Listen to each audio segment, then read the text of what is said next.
Hi, fantasy readers. This is Karyne Norton, your fellow book binger, and you are listening to the Finding Fantasy Reads podcast, where you can test out a new fantasy story every single week to find your next favorite author. Today's story is part 1 of 2 for a quirky and fun tale with potion magic and a mix of humans and animals. But underneath its cozy feel, there are some layered characters and deep themes. It's written by Jeremy P. Madsen, who writes clean, family-friendly fantasy stories with spiritually resonant themes. He's been writing since 8th grade, when he acted out fight scenes with a cape and plastic sword. He currently works for BK Authors Incorporated and Barrett Kohler Publishers, and he lives in Columbus, Ohio with his wife and 3 children. And yes, he still wears capes. Stick around to the end or check out today's show notes to see where you can find more from Jeremy. For now, please enjoy The Aquamancer's Secret, Part 1, by Jeremy P. Madsen.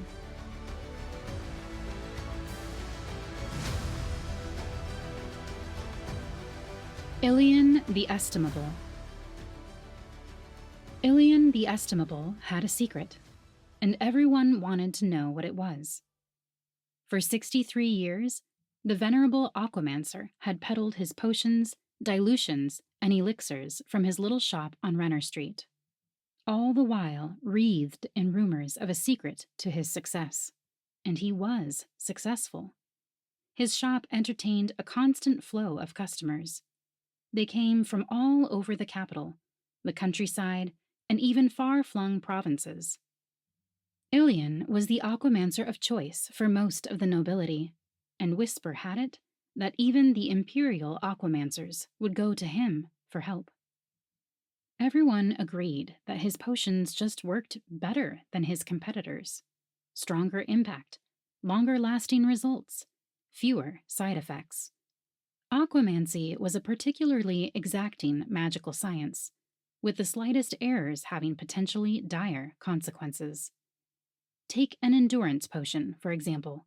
The correct formula could give someone the strength to run twice as far as they normally could. But if one ingredient were to be off by a single percentage point, that same potion would cause a splitting headache the next morning. No customer had ever complained to Ilian of a splitting headache. Rumors abounded of what Ilian's secret could be.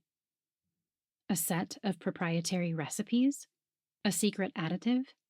Imported ingredients from purer sources overseas? The blessing of angels? Everyone wanted to know. Ilian's sign and its illicit copy editing. For 63 years, Ilian's sign had hung proudly over his shop, weathering rain and snow with its unchanging message. Ilian's Aquamancery. Potions, tinctures, ampersand, elixirs. Until today. Today, unless Taliana broke her neck in the attempt, it would read ever so slightly differently. Ilian's Aquamancery. Potions, tinctures, ampersand, elixirs.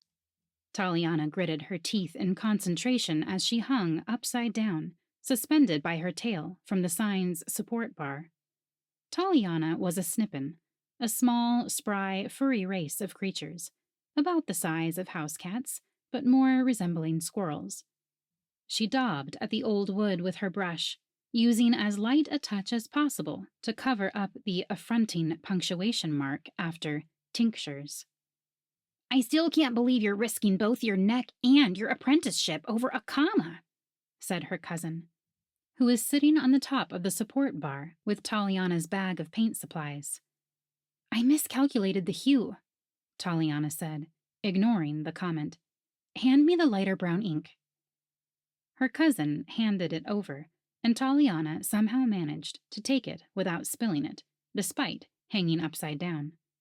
"Do you think you should have at least gotten permission from the old man first?" Her cousin piped up again. "You haven't even met him yet. Seriously, this is uncharacteristic of you, Taliana. On brand for me, but very off-brand for you." "He probably won't even notice," Taliana said. She passed the ink jar back up. "See? Once it dries, you'll barely be able to tell the comma was ever there. She launched herself away from the sign, twisting in mid-air until she landed in a crouch on the ground. Standing up, she dusted her fur off, then donned her spotlessly white apprentice coat, checking that the various pockets still held their respective tools. "Welp, I'm off," said her cousin, dropping the bag of inks and brushes by Taliana's feet and racing off. "Got my own apprenticeship starting today at a bakery. Can't be late." She glanced at the brightening sky. "Well, already late. Can't be too late. Whatever." A bell rang somewhere in the city, marking the 7th hour of the day. It was time. Taliana straightened her coat, padded up to the door of the shop, and knocked. First impressions. Ilian was taller than Taliana imagined. That should have been expected. He was a human, while she was only a snippin. Even short humans were still 3 times her height. And he was short for a human, probably only 5'3". Still, even as she stood as tall and straight as she could, Taliana still felt tiny as the aged man peered down at her through his spectacles. "Eh?" he asked, looking down at her through a perfectly circular set of spectacles. Wispy white hair floated around the edges of his head, held down by a cap so old it looked even older than his wrinkled, pockmarked face. "And who might you be?" Taliana hurriedly wiped a dot of paint from her elbow. "Taliana, sir," she said. Like many Aquamancers, Ilian wore spectacles custom-built with 2 sets of lenses, layered on top of each other to provide different levels of magnification. He lifted the first set like a visor, peering at her. "Taliana of Greensboro?" Taliana prompted. "Your new apprentice. From the university. I was told to report today at 7. Ilian shuffled out into the pre-dawn light. He, too, wore a white aquamancy coat, but with so many extra pockets of various colors added to it, he resembled a patchwork quilt. Taliana's heart dropped to her tail as Ilian looked up at his sign. He squinted, flipping his extra set of lenses back over his eyes, then lifting them again. Taliana held her breath, praying to the Sky Father that her employer would either not notice the change or not be upset about it. "You have desecrated my signage," he said finally. Taliana let out her breath. There was no use denying it, and she had pre-decided she wasn't going to apologize if caught. "It had to be done," she said, trying to keep her knees from knocking together. "Well, now it must be undone." "I'm sorry, sir, but I cannot work in a shop that perpetuates a usage error," Taliana said. Ilian peered back down at her. "The serial comma is a usage error?" "Normally, no," said Taliana, "but when an ampersand is used in place of and, the serial comma should be omitted. Every second-year Scribble student knows that." "I don't recall hiring a second-year Scribble student," Ilian said. "I thought I hired a top-of-her-class Aquamancy graduate. Will you be correcting grammar mistakes in my recipe tablets, I wonder? Quite hard when they're incised into baked clay." Taliana shrugged. "Undo it," Ilian quipped, then started to withdraw back into the shop. He paused at the door and pointed a wrinkled finger at her. "On your own time, after you're discharged this afternoon. I'm not paying you to undo your sacrilege." He stepped inside, leaving Taliana simultaneously wondering how she still had a job and how her hammering heart had stayed in her chest. Ilian's call shook her out of her reverie. "Hop to it, Taniala. We have work to do." The celery. No, not the vegetable. "We begin with a tour," Ilian said as Taliana entered.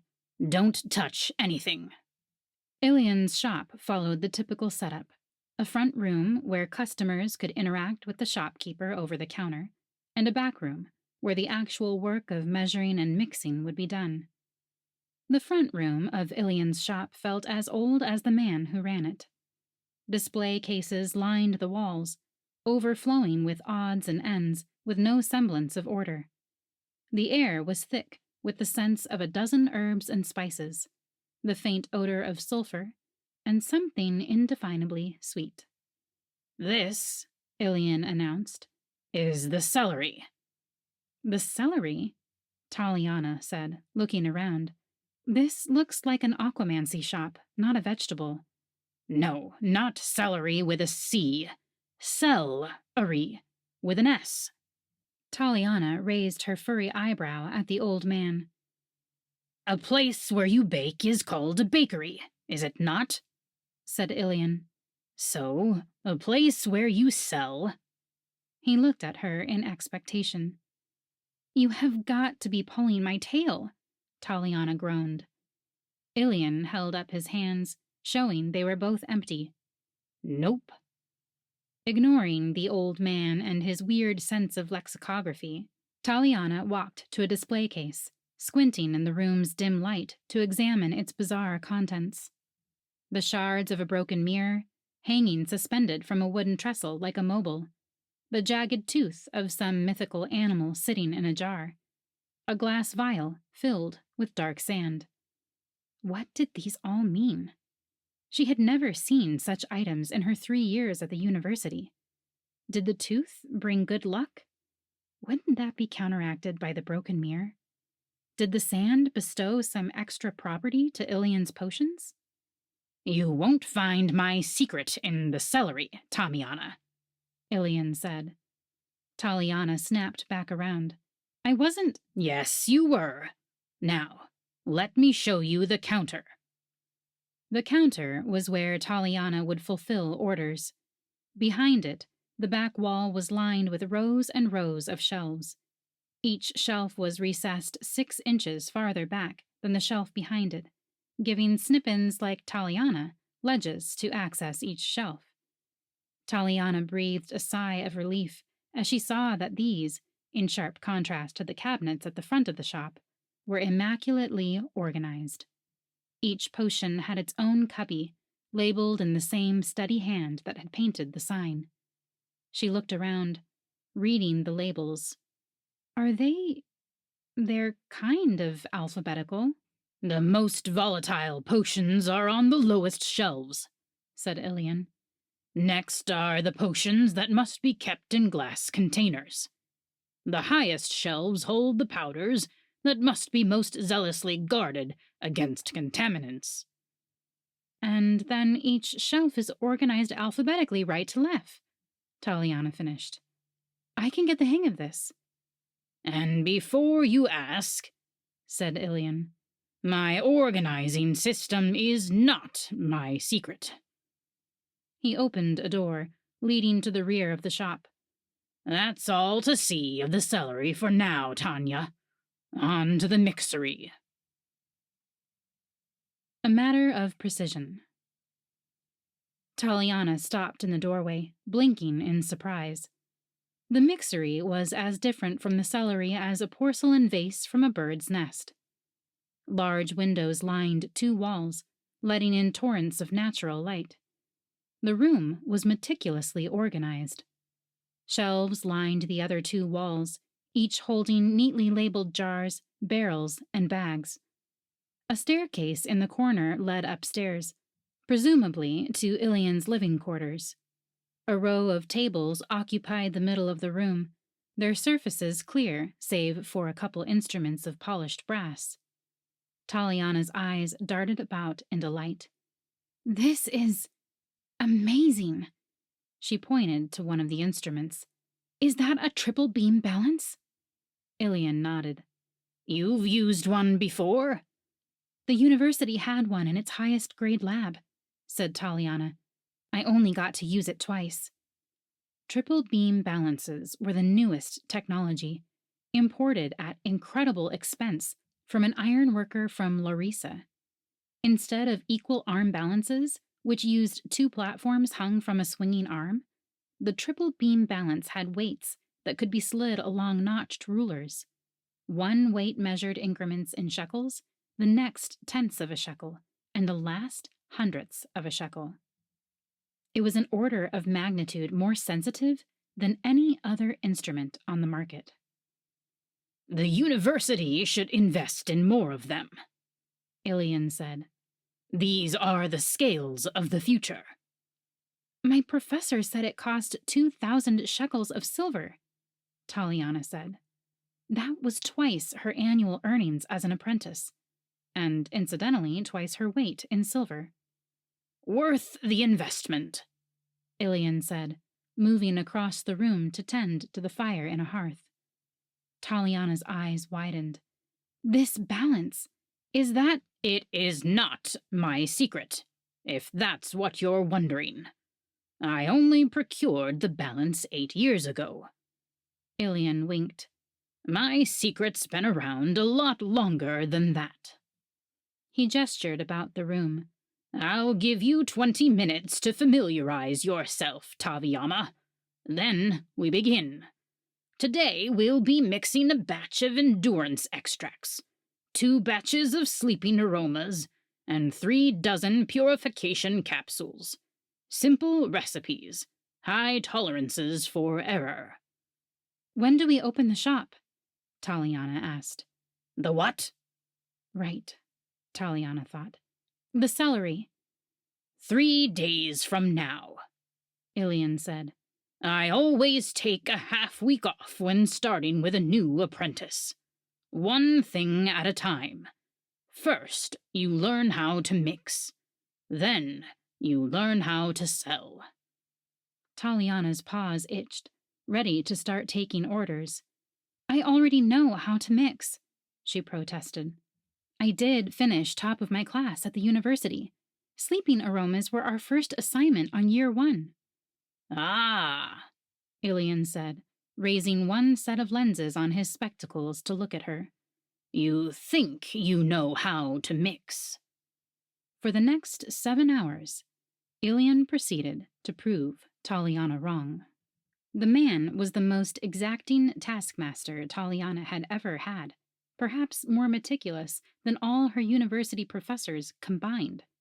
He measured everything: the temperature in the room, the humidity, the height of the flames in the hearth, the air pressure. Taliana didn't even know there were instruments that could measure that, but apparently there were. Each measurement's result equated to the slightest adjustments in Ilian's recipes, dictated by complex charts hung on the wall. "The higher the ambient humidity, the less rapidly your liquid will boil off," Ilian explained at one point. "So the less aqua vitae we need to add in order to preserve the correct concentration. Let's see. 12 points of humidity, 2% less than the standard amount, which is 16 ounces. Can you do the math, Tamietta?" Taliana shrugged. "That's about 15.5 ounces. Ilian stopped what he was doing, straightening and turning to stare down at her. Taliana wilted. "Never," Ilian said, enunciating through clenched teeth. "Ever use the word about in my shop." Yes, sir. Yes, master," Taliana stuttered. "I promise. I'm sorry." "Do the math. 2% less than 16 ounces. Precisely." She ran the math in her head. 1% would be 0.16. Doubling that made 0.32. Subtracting that from 16 would yield 15.68 ounces, master, Taliana said. "Good," Ilian said, a smile reappearing on his wrinkled face. "And luckily for you, the air pressure today is standard. Otherwise, we'd have to account for that as well. 15.68. Measure it out with the graduated flask. And remember to measure from the bottom of the meniscus, not the edges," Taliana said, rolling her eyes. "The university taught me that much." They worked in silence for a minute, as Taliana dropped the precise amount of aqua vitae into a flask with a tall glass neck. Its gradations only measured to tenths of an ounce, so she ended up squinting at where the liquid hovered between 15.6 and 15.7. Master? Yes? Regarding words I am not supposed to use, what about approximately? Ilian chuckled.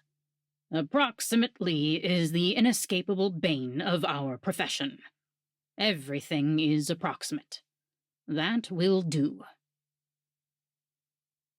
The shadow. Taliana ended the day utterly exhausted. She shouldn't have. She had been mixing potions nearly every day for the last 3 years at the university. Still, the old man's constant demand for precision left her back achy, her eyes sore, and her paws shaking by mid-afternoon. He released her an hour early, after she accidentally spilled a bag of crushed peppermint seeds. To her surprise, he hadn't gotten angry. I can see I've driven you enough for today, he said, fetching a dustpan and miniature broom from a closet. Discard the seeds. They're contaminated now. And sweep the rest off the floor. Then you're free to go. Though I do expect to see a certain punctuation mark restored to my sign by tomorrow morning, Tabitha.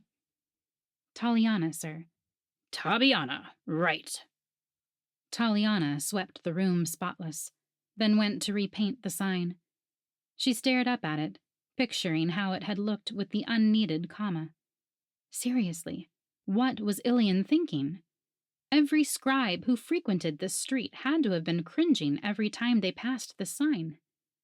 She was getting out her brushes when she saw it. A shadow, watching her from across the street.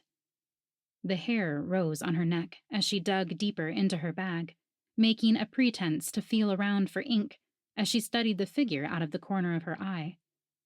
It was a human, probably a male, shrouded in a cloak and tucked into the shadows of an alley. She couldn't see his eyes, but his face was turned in her direction. One of the brushes tumbled out of her bag, and she looked down for a moment to retrieve it. When she looked up, the shadow was gone. Taliana gets some ambiguous advice. Taliana told her master about the shadowy figure the next morning. Ilian said, jotting a note down in one of his books. The man notated nearly everything. He must be single-handedly keeping the city's vellum industry in business. Should I be concerned? Taliana said. My shop is somewhat a curiosity, even a tourist attraction, Ilian said. That someone was studying my storefront is not unusual. So I shouldn't be concerned? Taliana said. Oh, I didn't say that, Ilian said. Merely that it's not unusual. So I should be concerned. If you have a mind to be concerned, then you are justified, said Ilian. He certainly did not seem concerned. Keep your eye out and don't walk down dark alleys by yourself. Perhaps vary your route home each day. The hair on Taliana's back started to tingle again. Is that just general advice to avoid getting mugged? Or am I seriously in danger? Ilian paused from his work, grinding a new batch of peppermint seeds, and raised both his lenses to look at Taliana. Let's just say that as my apprentice, you have a higher profile than when you were just a university student. Great. They spent the day making various elixirs, each rising in complexity.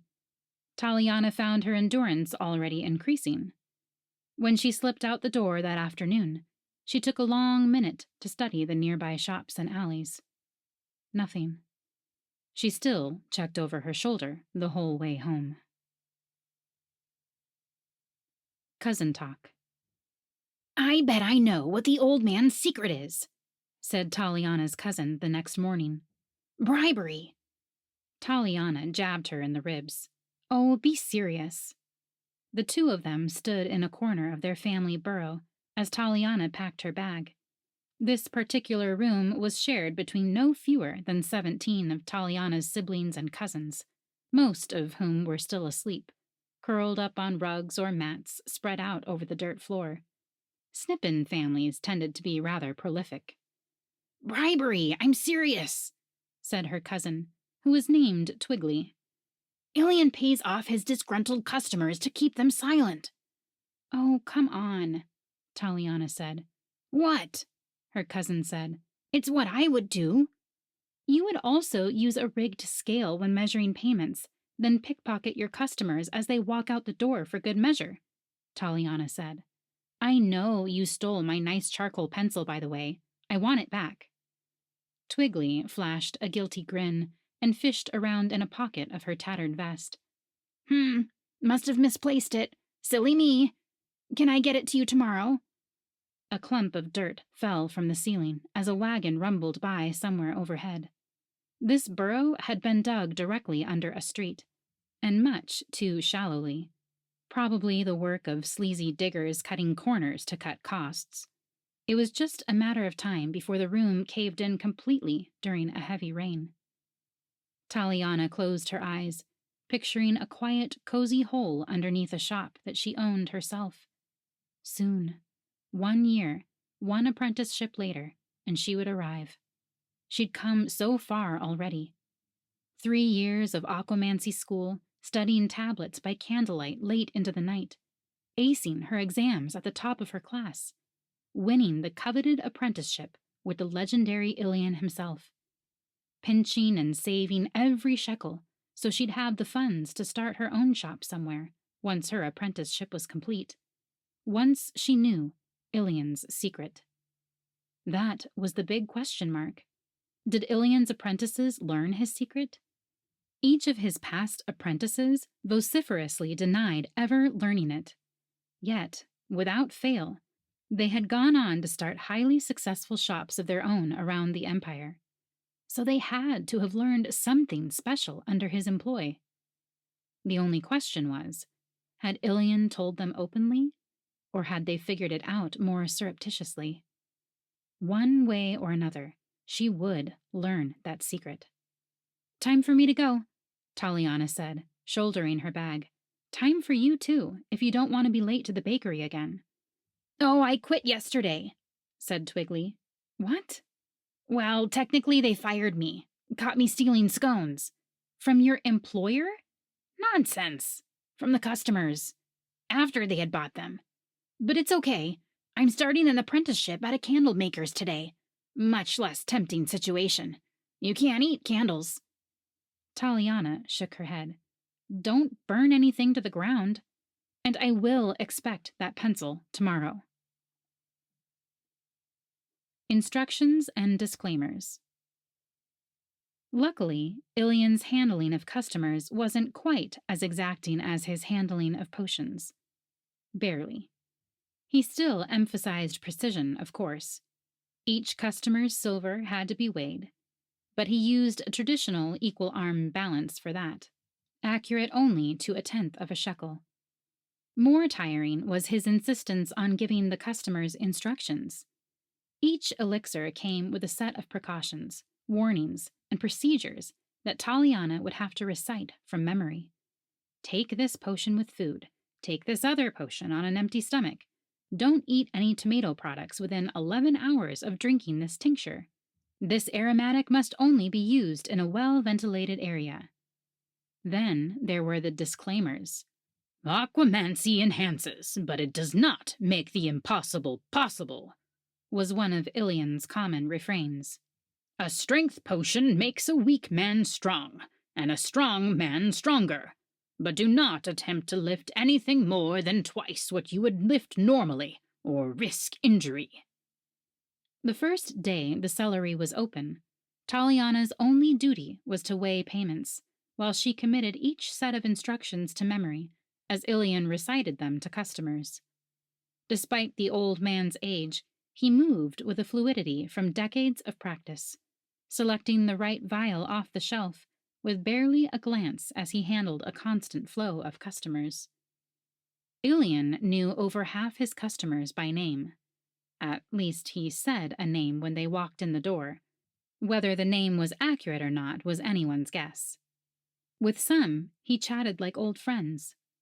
Miriam, He called as a middle-aged aristocratic lady walked through the door. right on time. I have your drops of anti-indigestion right here. Takana, weigh out 1.5 shekels. Marian gets a discount for being a repeat customer. Now remember, Mariana, take 2 drops directly after dinner. Avoid milk and cheese any later than mid-afternoon. If you experience bad dreams, take only 1 drop the next day. Congratulations on your husband's promotion, by the way. Next month, when I'm not so busy, I want to hear all about it. When the lady had left the store, Taliana asked, "How long has she been coming by?" Marietta? Oh, 2 decades or so, ever since her stomach started giving her problems. Once a month? For 2 decades? And you still give her the instructions? Each time? Each time, Ilian said. He tapped the side of his head. You know how easy it is to forget things, Tapioca. Taliana, sir. Exactly. Passables. For a whole week, Ilian staffed the counter while Taliana observed. Then they switched roles, with Taliana dispensing potions and their accompanying instructions under the ever-watchful eye of her master. Only until she had gone 3 straight days without a correction from him did he announce she was ready to tend the counter alone. "What will you be doing?" she asked. I'll be in the mixery mixing, he said, and studying, reading up on the latest research, answering correspondence, reviewing the ledgers. Quite the backlog of work after 3 weeks of training. What if someone wants to talk to you? Every tourist from the outer provinces wants to talk to me. Only come get me if a legitimate customer asks a legitimate question that you're not trained how to answer. Oh, and if they have a passable, send them straight to me. A passable? Ilian fished in one of his pockets and pulled out a small metal emblem. He passed it to Taliana. Study it carefully. Notice the etchings on the front, the groove on the reverse. This is a passable. So, it's a pass, said Taliana. It shows that people are able to pass, said Ilian.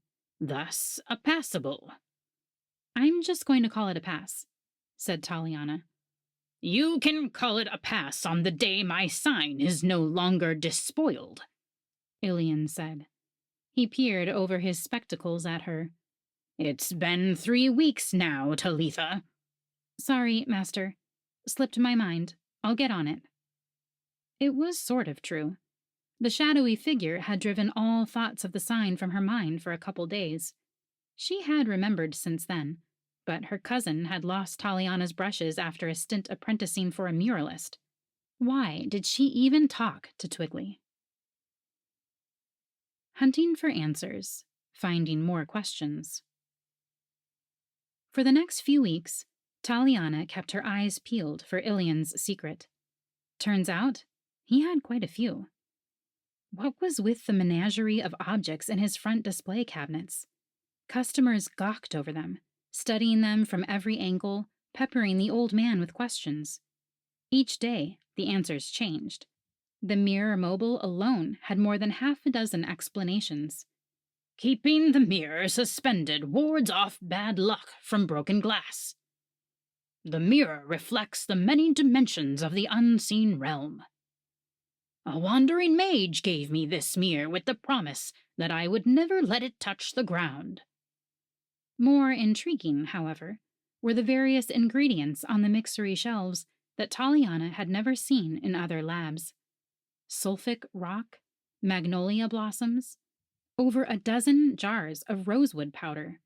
What did Ilian use them for? She never saw him touch them. And yet, sometimes, when brewing batches, he would send her into the celery or out to his herb garden to fetch something. Was it a cover? Was he adding secret ingredients when she wasn't present? On a couple occasions, when Ilian was deep in conversation with a customer at the counter, Taliana snuck into the mixery and peeked into corners. Her discoveries only yielded more questions. What was the mysterious stack of ledgers, with each entry written in code? Why was there a trap door in the floor, leading only to an empty crawl space? And what was up with the crossbow hidden behind one of the storage shelves? And then there were the passables. A couple times a week, someone would come by, flash the metal token, and disappear into the mixery to talk with Ilian. One frequent guest was a Korik, a stocky reptilian race with hard, scaly skin and claws on their hands and feet.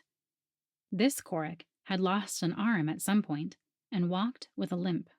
He would stump into the shop, carrying a crate under his remaining arm, and flash his passable to Taliana with an inaudible grunt.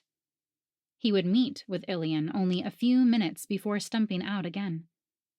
Another frequent visitor was a tall, thin man in a green vest. Ilian would talk with him in the back room for up to an hour, their voices too low for Taliana to overhear. She peeked in once to see them both leaning over one of Ilian's coded ledgers, until Ilian spotted her and waved her off. Marian, the aristocratic lady, had a passable as well. The next time she came by, she spent a good chunk of the afternoon in the mixery, talking and laughing with Ilian like old friends. One morning, a young man stepped inside the shop. He was short for a human, though still taller than Ilian, with a round face and curly brown hair. He poked around the front of the room, peering at each item in Ilian's odd collection. 2 different times, Taliana reminded him not to touch anything. Shortly after another customer arrived, the young man approached the counter. "Passable," he said, flashing a token. Taliana glanced over and opened the counter door for him as she kept talking with the other customer. Only once the other customer had left did Taliana notice the voices from the mixery were louder than usual. Scarcely a minute later, the young man hurried out. "Please reconsider," he said over his shoulder. "You are leaving a fortune on the table." Ilian followed a moment later, walking more briskly than Taliana had ever seen him move. "Show your face in my shop again, suborner, and I'll call the city guard," he snapped. Ilian escorted the young man to the door, slamming it behind him so hard that the mirror mobile topped over in its case. "Master?" Taliana said. Ilian closed his eyes, letting out a deep breath. He fixed the toppled mirror, then walked slowly over to the counter. "Taliana," he said, holding up the young man's emblem. "Examine this." Taliana did. She felt the difference at once. "There's no groove on the reverse." "Forgery," Ilian said, pocketing it. "And an excellent one. Visibly, it was passable as a passable. That's why you must always physically handle it." What did he want? Ilian hummed to himself for a bit before answering. "He offered a sizable sum of money for some confidential information that I flatly refused to provide." Taliana stared at him in shock. "He tried to buy your secret?" Ilian blinked. "Did I say that?" "In more words." Are you sure you were never a scribal student?" Mistakes. Taliana always arrived 3 hours before the shop opened to the public, to help Ilian mix potions and restock the shelves behind the counter. Today, she was preparing a batch of Aquaheal, a cream prized for its ability to treat minor wounds and soothe burns. The process was meticulous, requiring the perfect balance of seaweed extract, sheep's milk, and ground dandelion fluff, simmered gently over a low flame for exactly 43.5 minutes. "Stir it constantly, Tavocado," Ilian reminded her from where he tended a different cauldron. "We don't want the mixture to curdle." I am not going to let it curdle, said Taliana, who had only paused for a moment to retie the sash of her lab coat. The thought made her curious. In all your years, Ilian, what's the worst mistake an apprentice has ever made? Well, I once had an apprentice spill a whole bag of peppermint seeds. Ha ha, not funny. Ilian thought for a moment, tugging absently on one of the many loose threads dotting his coat. I once had an apprentice confuse Serifloris powder with Seriferis powder while making a tonic for the winter flu. Taliana's eyes widened in horror. What happened? The customer was very confused when her children, who had been bedridden with high fevers, suddenly jumped out of bed and started dancing. Really? Taliana exclaimed. Seriferis-induced euphoria cures fevers? Not at all, Ilian said. Soon as the potion wore off, they were right back in bed, worse than before due to the overexertion. Took them 5 more weeks to recover. Always double-check your ingredients. They stirred their cauldrons in silence. Taliana checked a terramantic timepiece in the corner. 27 more minutes. She switched the spoon to her other paw. And what's the worst mistake you've ever made, Master? She grinned up at him, expecting a story that would be unforgettable. But Ilian's face had grown suddenly tense. That, he said, staring into the depths of his cauldron, is a story for another day. The next 26.5 minutes passed in silence. Well, that happened. Taliana came home one day to find that home had caved in. Exactly as I warned, one of her aunts was shouting at one of her other aunts, as various of Taliana's cousins worked to dig out their possessions from the mud filling what had been their burrow that morning. 2 days of steady rain, 1 heavy cavalcade on the road above us, and bam! We're lucky we got everyone out in time. I told you those builders had lied about installing support beams. Taliana sighed, tossed aside her lab coat, and pitched in. Not surprisingly, Twiggly was in the thick of things, covered head to toe in mud as she shouted orders to everyone else. Look alive there, Jevin, she said. You've got a bit of the wall ready to collapse if you're not careful. Yo-ho, Marigold! The green rug's in the muck under your paw. See it? Look alive? Taliana questioned. Yo-ho? You'd fit in great with a pirate gang. Great idea, said Twiggly. Maybe I'll go join one. Basket weaving, it turns out, is not for me. You can't swim, Taliana reminded her. And you get seasick just looking at a body of water. Oh, yeah, said Twiggly, tail drooping. A poorly executed attempt at bribery. After the cave-in disaster, Taliana's family ended up in one of the city's homeless shelters. The plan was to stay there just a couple weeks, while the various working members of the family saved up to pay for a new burrow to be dug somewhere. The truth, Taliana knew, was it was going to take months. She, as one of the few adults without any young mouths to feed, contributed more to the fund than all of her uncles and aunts combined. The shelter was passable. It was dry and relatively free of crime, especially once Twiggly started patrolling with a poker that she insisted on calling a rapier. The food, however, was awful. After a couple days of gagging on burnt and oversalted porridge, she started eating out for dinner. So it was that she was sitting alone in a tavern one evening when a young male human approached her table. Before she could object, he slid into a human-sized seat opposite her snippin-sized perch. "It's Taliana, isn't it?" he said, touching his cap in welcome. "Yes," Taliana said without thinking. Sloppy. Classic fresh-eared apprentice mistake. Don't reveal your name to sketchy strangers in taverns. "The name's Harold," the young man said, touching his cap again. I heard you're the apprentice for that Aquamancer on Renner Street, right? Ilian the Estimable? Taliana narrowed her eyes. Who told you I worked for Ilian? The human paused, then cleared his throat. Your cousin. Nice try, Taliana snapped. Twiggly would have chopped your ears off before telling you anything. He shrugged. Your other cousin. Split infinitives. He had outflanked her. She had too many cousins. What do you want? Taliana said between bites.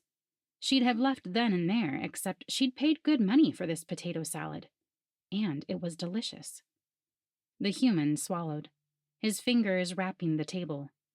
I happen to have noticed, well, I know your family lost their home last week, and...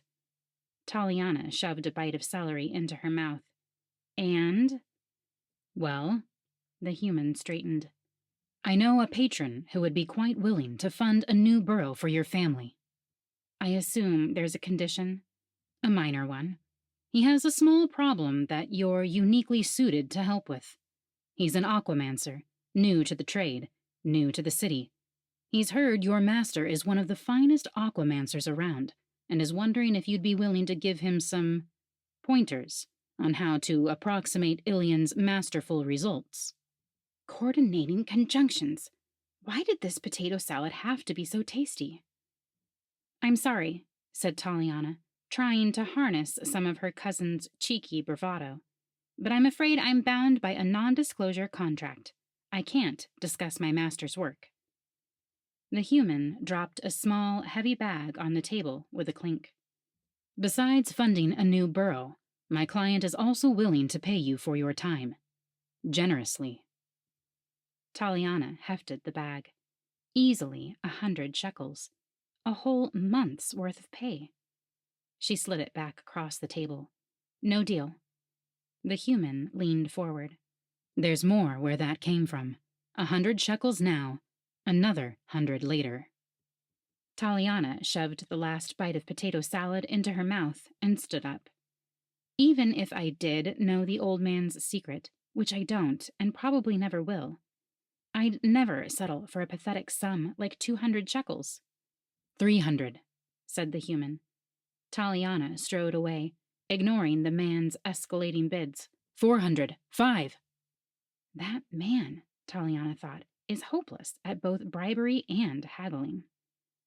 Tell your client to invest his money in something more practical, Taliana called over her shoulder. Maybe a triple beam balance from Larissa. Edibles. One morning, Taliana showed up at the shop to find a completely different version of Ilian. Instead of his patchwork coat and tattered cap, he wore a finely tailored suit, trousers, and vest, topped with a bright blue cravat. It was like the quixotic Aquamancer had been transformed into a high-end banker. Don't tell Twiggly. She hates bankers. What's with the makeover? Taliana laughed. It's my birthday, Ilian said. Come, hang your coat up. I have a matching scarf and vest. We're going to hit the town. All my regular customers know I'm closed today. Hit the town? Taliana repeated. Of course, Ilian said. There's a recently unveiled statue in the Eastern Market that I thought we'd go see. Maybe shop for a new rug while we're there. The textile selection is always better there. Then we'll grab some edibles. You mean food? Victuals, yes, you know what I mean. What's your favorite tasteable? Tasteable? Delicacy, confection. Taliana didn't have to think hard about it. Pudding cakes, she said. My family has them at the New Year festival each year. She hid a frown. That wouldn't be happening this year, unless Twiggly apprenticed herself out to a pudding cake maker, which was unlikely as she'd been caught stealing from each one in the city. How was she not in prison by now? Pudding cakes it is, then, Ilian said, stepping outside. His gaze immediately turned to the sign above his shop door. He gazed at it a moment, thinking, then looked down sharply at his apprentice. "I'll be doing my semi-annual accounting next week," he said sternly. "If I find evidence that your vandalism has hurt my number of customers, I'm taking the losses from your paycheck." No customer had yet to even mention it. Taliana interpreted Ilian's threat as a tacit surrender. Spying on the spy. Taliana and Ilian were browsing their 17th rug when Taliana spotted him. The young man drifted out of sight behind a vegetable stand, seemingly engrossed in studying a rutabaga. But she had recognized the round face. "Master," she hissed, moving closer to Ilian. "Don't look, but there's a human male watching us from across the street."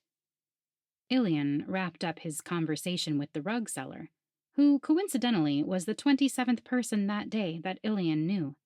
Taliana was beginning to be convinced that the man knew half the city. "Human male," Ilian repeated, without looking in that direction. "Do you mean the young man in the red vest and black trousers, with the faux gold armbands and the dueling knife tucked in his belt?" Taliana spared a glance at the vegetable cart. "Yes," she said in surprise. "He's been tailing us since we saw the statue," Ilian said, turning back to the rug he was examining. "Possibly earlier. I'm not sure." "He tried to bribe me a couple weeks ago," Taliana said. "Cornered me in a tavern and tried to buy your secret." In hindsight, she probably should have told Ilian about that encounter sooner. Oops. "He's the same man who flashed the passably counterfeit passable 3 months ago," Ilian said, moving on to the next rug. "Persistent fellow." "Why is he shadowing us?" Taliana said. "Probably watching to see if I buy anything unusual for an Aquamancer," said Ilian.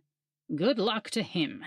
He's obviously trained in pyromancy, not aquamancy." Taliana's eyes widened, and she spared another glance in the young man's direction. He lacked the telltale red cloak, but his garb definitely gave off the vibe of a member of the Pyromancer's Guild. Alarm bells rang in her head. In Imperium, you did not mess with the Pyromancer's Guild. Each pyromancer excelled not just in summoning fire, but in stealth, espionage, combat, and a dozen other skills. It was an open secret that guild members were frequently hired to perform theft, robberies, and other crimes. The guild held enough political clout that it blocked any attempt to prosecute its members for guild-sanctioned missions. Pyromancers were not cheap. If whoever wanted Ilian's secret had hired one, then Ilian and Taliana were in trouble. "Should we do something?" Taliana whispered. "Yes," Ilian said. "Help me settle on a rug." He saw the alarm in her eyes and grew more serious. "Don't worry about it, Taliana. In 63 years, do you think this is the first time someone hired a mercenary to get at my secret? Just be careful, and don't let yourself get cornered alone anywhere. If our friend visits the shop again, let me handle it." Taliana did her best to ignore the man's lurking presence for the rest of the day, though she found she had lost her appetite for pudding cakes. Well, almost.